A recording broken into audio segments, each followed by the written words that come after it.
तत्प्रतिषेधार्थम एकत्वाभ्यासाः। शब्दार्थ तत् बराबर उन पूर्वोक्त विक्षेप तथा उपविक्षेपों के प्रतिषेधार्थम बराबर दूर करने के लिए एक तत्व अभ्यासः बराबर एक तत्व का अभ्यास करना चाहिए, अर्थात किसी अभिमत एक तत्व द्वारा चित्त की स्थिति के लिए यत्न करना चाहिए। अन्व्यार्थ उन पूर्वोक्त विक्षेप तथा उपविक्षेपों को दूर करने के लिए एक तत्व का अभ्यास करना चाहिए, अर्थात किसी अभिमत एक तत्व द्वारा चित्त की स्थिति के लिए यत्न करना चाहिए। व्याख्या विक्षेप तथा उपविक्षेपों को दूर करने के लिए किसी एक अभिमत तत्व में चित्त को बार-बार लगाना चाहिए, अर्थात किसी अभिमत एक तत्व द्वारा चित्त की स्थिति के लिए यत्न करना चाहिए। इस प्रकार एकाग्रता के उदय होने पर सब विक्षेपों का नाश हो जाता है। यह एक साधारण उपाय है। सबसे उत्तम उपाय तो ईश्वर प्रणिधान है, जिसको सूत्र 29 में बतला दिया गया है।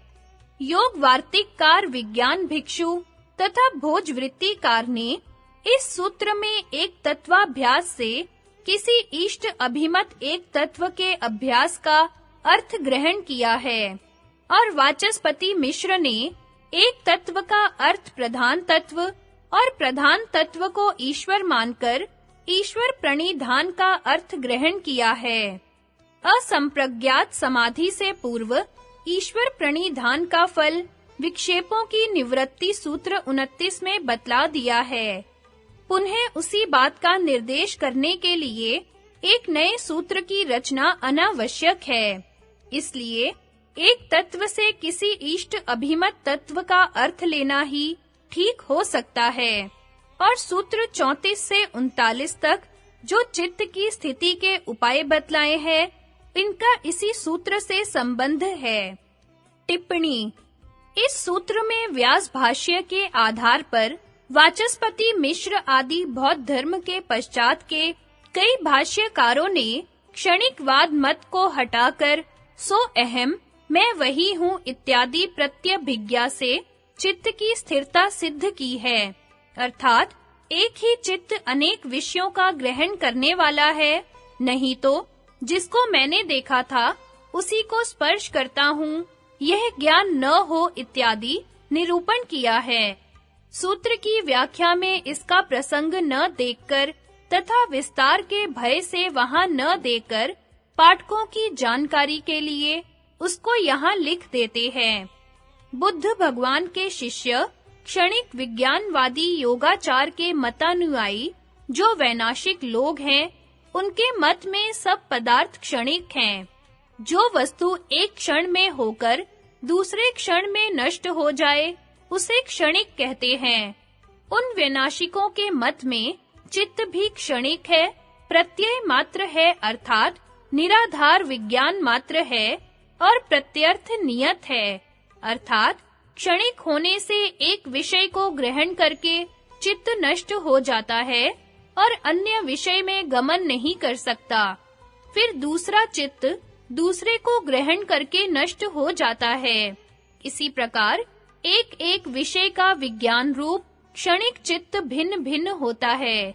इस प्रकार एक ही विषय को ग्रहण करने वाले चित्त को प्रत्यर्थ नियत कहते हैं।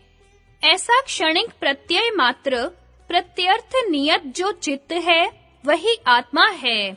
उनके मत में उस क्षणिक चित्त से भिन्न और कोई आत्मा नहीं है, और सब पदार्थ एक क्षण में उत्पन्न होकर दूसरे क्षण में नष्ट हो जाते हैं। इस प्रकार सब पदार्थों का नाश मानने से उनको वैनाशिक कहते हैं। बाह्य सर्व पदार्थों को स्वप्न के पदार्थों के सदृश मिथ्या मानकर क्षणिक विज्ञान मात्र को ही ये तत्व अमिथ्या कहते हैं। इससे इनको क्षणिक विज्ञानवादी कहते हैं। इनके मत में प्रत्यय मात्र क्षणिक चित्त प्रत्यर्थ नियत है। इससे चित्त में अनेक पदार्थ विषयक गमन रूप चंचलता होती ही नहीं। इस प्रकार चित्त को क्षणिक मानने से चित्त का एकाग्र होना भी संभव नहीं हो सकेगा। इस कारण एकाग्रता के लिए उपदेश करना तथा एकाग्रता के लिए प्रयत्न करना भी व्यर्थ होगा। इन वैनाशिकों से यह प्रश्न किया जाए कि तुम्हारे गुरु भगवान बुद्ध देव जी ने तो चंचलता निवृत्ति द्वारा चित्त की एकाग्रता के लिए योग के साधन का उपदेश दिया है, वह व्यर्थ ही है। यदि वैनाशिक लोग इसका उत्तर यह दें कि यद्यपि एक विषय को ग्रहण करके दूसरे में गमन करना, दूसरे को त्याग कर तीसरे में गमन करना, उसको त्याग कर अन्य में गमन करना इत्यादि, इस प्रकार की चंचलता और चित्त की एक ही विषय में निरंतर स्थिति रूप एकाग्रता का होना हमारे मत में संभव नहीं है, क्योंकि चित्त क्षणिक है और उसका विषय भी क्षणिक है। तथापि हमारे मत में चित्त का प्रवाह क्षणिक नहीं है, किंतु अनादि है। उस अनादि प्रत्यय प्रवाह में अर्थात चित्त के प्रवाह में विलक्षण विषयकारता रूप चंचलता का अभाव करके सदृश विषयकारता रूप एकाग्रता का होना संभव है। अर्थात प्रथम क्षण में चित्त जैसा विषयकार होकर नष्ट हुआ, फिर दूसरे क्षण में दूसरा चित्त वैसा ही अन्य विषयाकार उत्पन्न होकर समाप्त होना, पुनः तीसरे चित्त का भी वैसा ही अन्य विषयाकार उत्पन्न होकर नष्ट हो जाना। इस प्रकार चित्त प्रवाह में सदृश विषयकार रूप एकाग्रता हो सकती है। ऐसा उत्तर देने पर उनसे फिर पूछा जाए कि यह एकाग्रता प्रवाह चित्त का धर्म है अथवा प्रवाह के अंश चित्त का धर्म है। यदि वे कहें कि एकाग्रता प्रवाह चित्त का धर्म है, तो यह संभव न हो सकेगा, क्योंकि क्षणिक चित्तों से भिन्न प्रवाह तो कोई पदार्थ ही नहीं है। अर्थात सदृश प्रत्यय प्रवाह का आश्रय कोई एक चित्त तुम्हारे मत में है ही नहीं, जिसका धर्म एकाग्रता माना जाए। इससे प्रथम पक्ष ठीक नहीं है, और यदि वे कहें कि प्रवाह के अंश चित्त का धर्म है, तो यह दूसरा पक्ष भी अयुक्त है, क्योंकि चाहे प्रवाह का अंश चित्त सदृश प्रत्यय प्रवाह में हो अथवा विलक्षण प्रत्यय प्रवाह में हो, तुम्हारे मत में क्षणिक होने से प्रत्यर्थ नियत है, अर्थात एक ही पदार्थ को विषय करने वाला होता है। इससे क्षणिक चित्त में अनेकाकारता रूप चंचलता और एकाग्रता संभव नहीं है।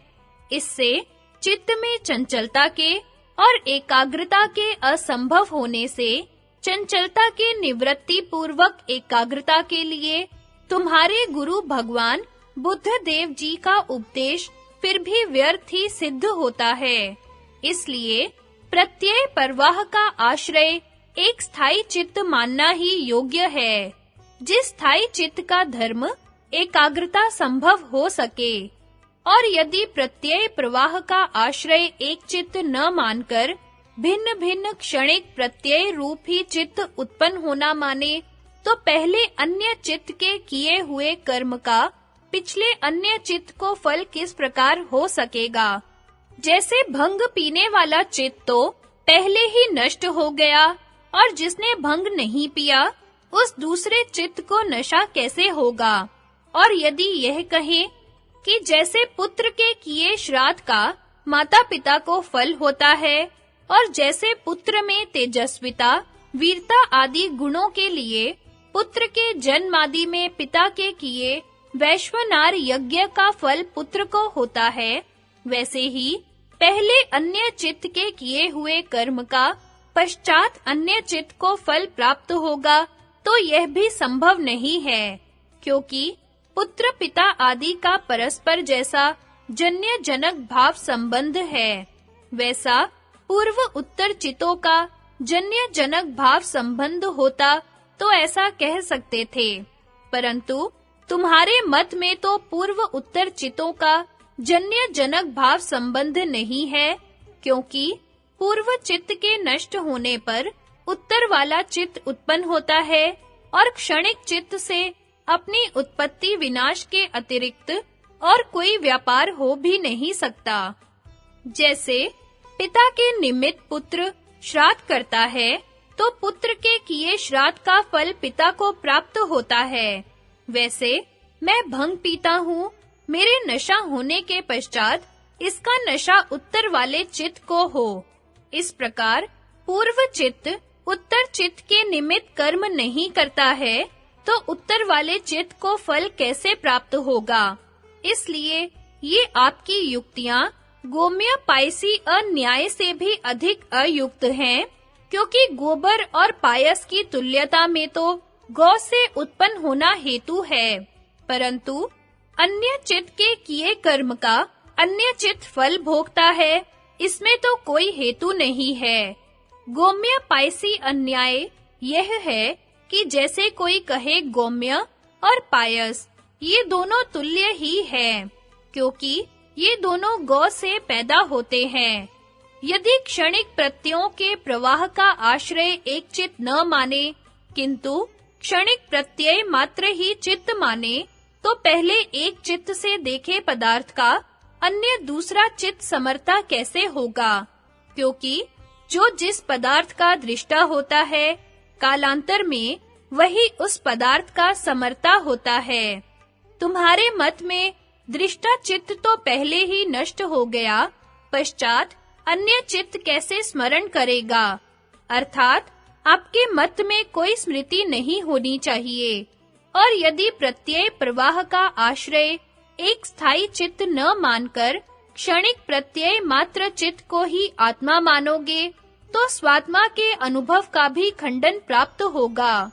यह स्वात्मा के अनुभव अर्थात प्रतीति का खंडन अत्यंत अयुक्त है, क्योंकि जो मैं दूर से गंगा को देखता था, वह मैं अब गंगा जल को स्पर्श करता हूँ। जो मैं स्पर्श करता था, वह मैं अब स्नान करके गंगा को नमस्कार करता हूँ। जो मैं बाल अवस्था में नाना प्रकार की क्रीड़ा करता था, यौनावस्था में मत से मत हुआ काल व्यतीत करके अब जरा रूप राक्षस से ग्रहित हुआ कांप रहा हूँ, इत्यादि प्रत्यभिज्ञा ज्ञानों में अनेक क्रियाओं का एक ही कर्ता और उन सब प्रत्ययों का एक ही आश्रय अहम पद का अर्थ जीवात्मा प्रतीत होता है। वह सब प्रत्यय का आश्रय अहम पद के अर्थ स्वात्मा की प्रतीति क्षणिक प्रत्यय रूप आत्मा मानने से संभव नहीं हो सकती, क्योंकि क्षणिक प्रत्यय रूप आत्मा बाल्य, यौवन आदि अवस्थाओं में अनेक क्रियाओं का कर्ता नहीं हो सकती और उन सर्व प्रत्ययों का एक आश्रय अहम पद के अर्थ को विषय करने वाले अहम इस प्रत्यय ज्ञान के सामर्थ्य को कोई प्रमाणांतर तिरोभूत नहीं कर सकता, क्योंकि प्रत्यक्ष प्रमाण के ही बल से अन्य प्रमाण प्रवृत्त होते हैं। इस प्रत्यक्ष प्रमाण का अन्य कोई प्रमाण तिरस्कार नहीं कर सकता। इस प्रकार क्षणिक प्रत्यय मात्र प्रत्यय नियत चित्त नहीं, किंतु अनेक पदार्थों को विषय करने वाला सर्व प्रत्ययों का आश्रय एक स्थायी चित्त है। यह बात ध्यान में रखना आवश्यक है कि भगवान व्यास जी ने तो केवल चित्त का प्रत्यय मात्र और क्षणिक होना अयुक्त बतलाकर उसकी स्थिरता सिद्ध की है, किंतु बौद्ध धर्म के पश्चात के भाष्यकारों ने इसको भगवान बुद्ध के वैनाशिक शिष्यों के क्षणिकवाद के साथ मिलाकर विस्तार दे दिया है।